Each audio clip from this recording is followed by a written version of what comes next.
नमस्कार बच्चों, YouTube channel शिक्षालय में आप सभी का स्वागत है। मेरा नाम है रेणु यादव। इस YouTube चैनल के माध्यम से हम साइंस, केमिस्ट्री और कुछ और सब्जेक्ट्स कवर कर रहे हैं। आपके पास धीरे धीरे हर एक लेक्चर पहुंच जाएगा। फिलहाल बोर्ड एग्जामिनेशन आने वाले हैं और हम पढ़ रहे हैं chapter halo alkanes and halo arenes. Halo alkane, halo arenes में फिलहाल हम प्रिपरेशन ऑफ हेलो एल्केन्स पढ़ रहे हैं। लास्ट लेक्चर में हमने बोरोडीन हुंसडिगर मेथड पढ़ा था, जिसको पॉपुलरली हुंसडिगर मेथड के नाम से जाना जाता है। वहाँ हम पढ़ रहे थे कि silver salt of fatty acid से हेलो एल्केन्स कैसे बनाया जाता है। हम ये जानते हैं कि हुंसडिगर मेथड से आप बहुत ही बढ़िया तरीके से ब्रोमो एल्केन बना सकते हैं। मैं आपको बताना चाहूँगी कि हुंसडिगर मेथड से आप क्लोरो एल्केन बना तो सकते हैं, लेकिन उसका ईल्ड यानी उसका प्रोडक्शन बहुत अच्छा नहीं होता, लो ईल्ड रहती है। अगर आप बात करते हैं आयोडो एल्केन की, तो हुंसडिगर मेथड से, बोरोडीन हुंसडिगर मेथड से आयोडो एल्केन नहीं बनाया जा सकता है।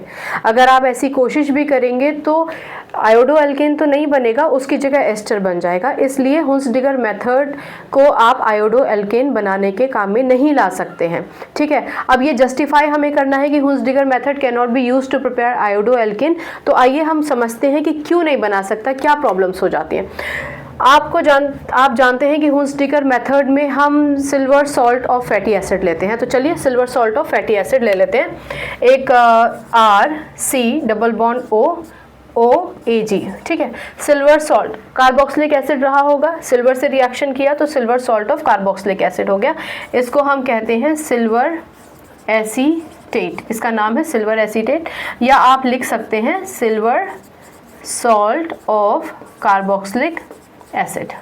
ठीक है, silver salt of carboxylic acid. आपको बनाना है आयोडो एल्केन, बनेगा नहीं पर हम कोशिश करते हैं। तो हमने इसको आयोडीन दे दिया, कायदे में ऐसा ही होना चाहिए था। अगर आपको याद नहीं आ रहा बोरोडीन हुंसडिगर मेथड, तो एक बार लेक्चर सुन लीजिए। अब देखते हैं कि होगा क्या। यहाँ क्योंकि सिल्वर है और आयोडीन है, सिल्वर और आयोडीन एक दूसरे से कंबाइन कर लेंगे। मैं आपको थोड़ा सा बताना चाहूँगी कि ये जो आपका सिल्वर एसीटेट है ना, ये दो मॉलिक्यूल्स होंगे हमारे पास। बहुत ध्यान से सुनो ताकि आपको पूरी रिएक्शन समझ में आ जाए, उसका प्रोडक्ट समझ में आ जाए। किताबों में अगर आप देखेंगे तो आपको ये लिखा मिलेगा RC डबल बॉन्ड OR, फिर आपको CO2 लिखा मिलेगा और AgI मिलेगा। ठीक है, इसका मतलब ये क्या है, ये तो एस्टर है ना। अभी सिर्फ सुनो कि किताब में ये लिखा मिलेगा, यानी कोई भी आयोडो एल्केन नहीं बन रहा है। क्यों नहीं बन रहा वो अब हम जानेंगे। तो ये जो है ना आपका सिल्वर एसीटेट, ये आपके पास दो हैं, यानी RC डबल बॉन्ड OAG और RC डबल बॉन्ड OAG हो गए। आपके पास दो मॉलिक्यूल हो गए सिल्वर एसीटेट के। आपने इसका रिएक्शन कराया I2 से। आयोडीन कितने हैं आपके पास, एक मिनट रुकिए। आयोडीन कितने हैं आपके पास, दो आयोडीन है। ओके, आपके पास यहाँ पर दो आयोडीन है, दो सिल्वर है। तो ये तीनों के तीनों मिल जाएंगे। जब ये मिल जाएंगे तो आपके पास प्रोडक्ट आ जाएगा AgI। यहाँ पर आपको लगाना पड़ेगा 2 AgI। समझ में आया। इसमें से ये जो सिल्वर एसीटेट है, इसका CO2 रिलीज हो जाएगा। जब ये CO2 रिलीज हो जाएगा तो ये हो गया आपका CO2। क्लियर हो गया। अब आपके पास बचा क्या क्या, आपके पास बचा R, यानी RC double bond O double bond O और आपके पास बचा ये वाला RCOO और ये हो गया R, ये हो गया R। आप जानते हैं कि RCOOR, R आप समझते हैं ना, R का क्या मतलब हुआ, कोई भी अल्काइल ग्रुप। CH3 भी हो सकता है, C2H5 भी हो सकता है, लोअर होमोलोग या फिर हायर होमोलोग, कोई भी हो सकता है। तो ये जो प्रोडक्ट है आपका RCOOR भी, इसको आप शो कर सकते हैं। ये क्या है, एस्टर है। आपने बनाना तो नहीं चाहा था एस्टर, लेकिन यही बोरोडीन हुंसडिगर मेथड कहता है कि भैया मेरी मदद से अगर तुम सिल्वर सॉल्ट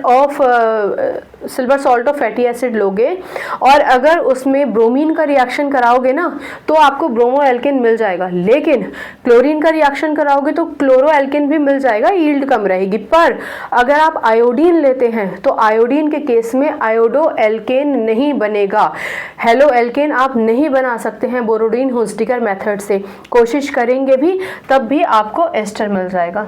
ठीक, अब क्योंकि ये तो एक अलग ही कहानी हो गई, बोरोडिन हुंसडिगर मेथड तो है नहीं, हमने कोशिश तो की थी हुंसडिगर मेथड के हिसाब से जाने की, पर प्रोडक्ट तो कुछ और ही बन गया ना।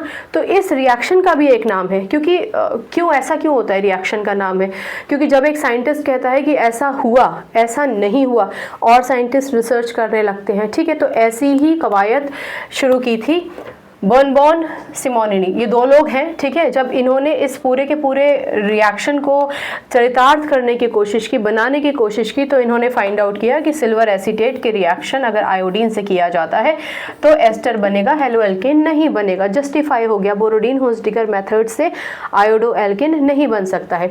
तो ये मेथड क्योंकि इनका इजाद किया हुआ था, इसीलिए आपको किताब में सिमोनिनी मिल जाएगा, पर असल में अगर आपको बर्नबाउम सिमोनिनी रिएक्शन के नाम से पूछा जाए तो आप ये लिख सकते हैं। आई होप आपको समझ में आ गया होगा, ठीक है। इसका जेस्ट क्या है? इसका जेस्ट ये है कि silver salt of fatty acid से, यानी बोरोडिन हुंसडिगर मेथड से या फिर केवल हुंसडिगर मेथड से ब्रोमो एल्केन आप बना सकते हैं। क्लोरो एल्केन कम बनेगा, आयोडो एल्केन नहीं बनेगा। आप कोशिश करेंगे तो आपको एस्टर मिल जाएगा, और ये जो पूरी इक्वेशन है, ये जो पूरा प्रोसेस है, ये कहलाया जाता है बर्नबाउम सिमोनिनी रिएक्शन। आपकी किताब में सिर्फ सिमोनिनी रिएक्शन करके दे रखा है, ठीक है। आई होप आपको ये लेक्चर समझ में आया होगा। कोई भी कन्फ्यूजन किसी भी टॉपिक में होता है तो प्लीज़ पूछिए। केमिस्ट्री से अपनी केमिस्ट्री अच्छी बनाइए, अपना ख्याल रखिए। आज के लिए नमस्कार।